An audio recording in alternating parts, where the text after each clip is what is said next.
মানে আমরা এটাই বুঝতে পারতেছি যে পেঁয়াজ এবং রসুন খেলে আমাদের নামাজটা সহি হয় না, নামাজটা ভালো মতো আদায় হয় না, ফেরেশতারা আমাদের কাছে থাকতে পারে না, আসতে পারে না।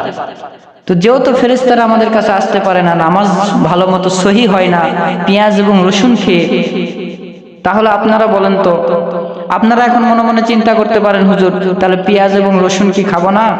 পেঁয়াজ এবং রসুন খাবেন আপনি তরকারিতে খাবেন, আর যদি কাঁচা খান তাহলে কাঁচা খেয়ে ভালোভাবে মুখকে পরিষ্কার করে এরপরে নামাজের ভেতরে আসতে হবে, জবানকে ভালোভাবে পরিষ্কার করে এরপরে মসজিদের ভেতরে নামাজে আসতে হবে।